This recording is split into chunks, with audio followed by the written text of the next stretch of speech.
L'une des choses les plus emblématiques de Naruto et de l'histoire dans son ensemble sont les mantras. Les mantras sont des sauts exécutés avec des mains pour réaliser des jutsu.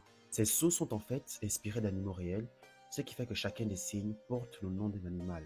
C'est très satisfaisant de voir les ninjas exécuter ces signes. Jadis, j'adorais les faire en espérant activer une technique par hasard. Et bien si ça avait marché, on peut dire que je ne serais pas là en train de tourner cette vidéo. Les mantras étaient vraiment appréciés de tous.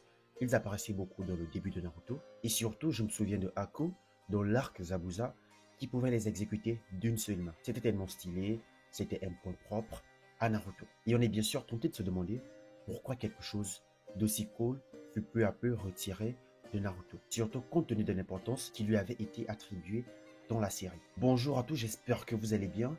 Dans cette vidéo, je vais tenter de vous expliquer les raisons pour lesquelles les mantras ont peu à peu été dissipés dans la suite de Naruto Shippuden et dans Boruto.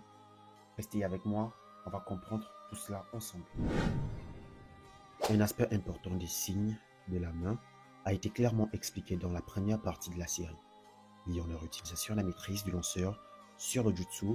Le nombre de signes de la main requis pour lancer un jutsu est déterminé par la maîtrise de cette technique spécifique.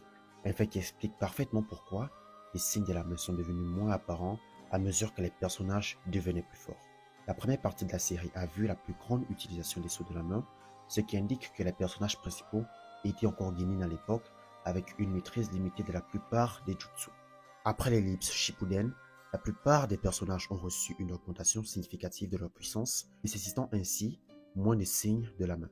Le Chidori de Sasuke est un parfait exemple, car il a d'abord eu besoin de faire plusieurs signes de la main avant de lancer la lame de foudre mortelle.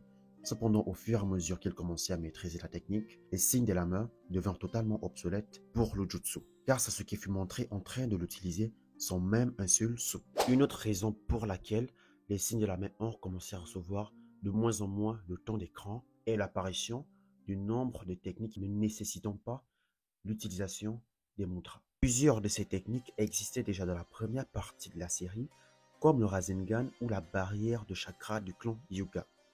Cependant, Shippuden a vu l'essor de nouveaux jutsu et de techniques uniques, celles qui ne nécessitaient pas forcément de modeler le chakra par les signes de la main.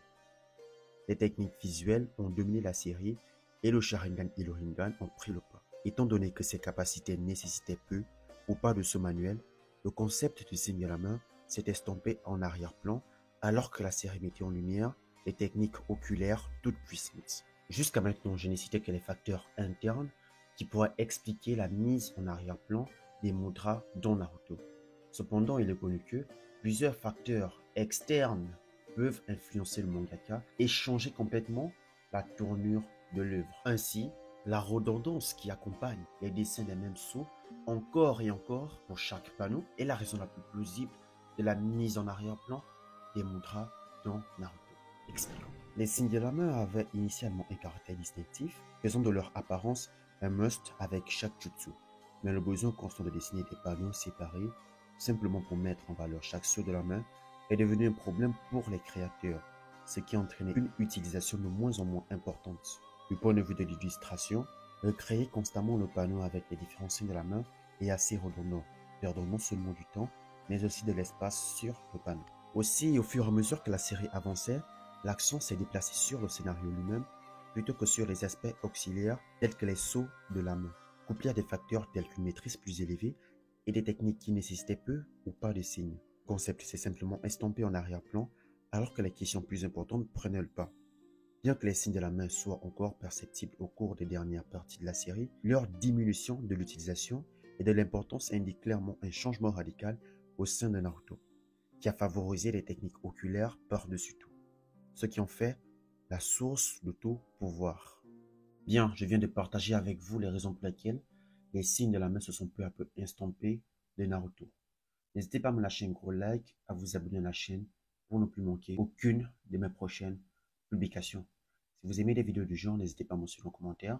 Si vous avez d'autres arguments pour étayer mes propos, parce que je pense que nous sommes plusieurs à avoir remarqué que les signes de la main ont grandement diminué dans Naruto, eh bien n'hésitez pas à mettre en commentaire, ça fait toujours plaisir et ça m'aide pour le référencement.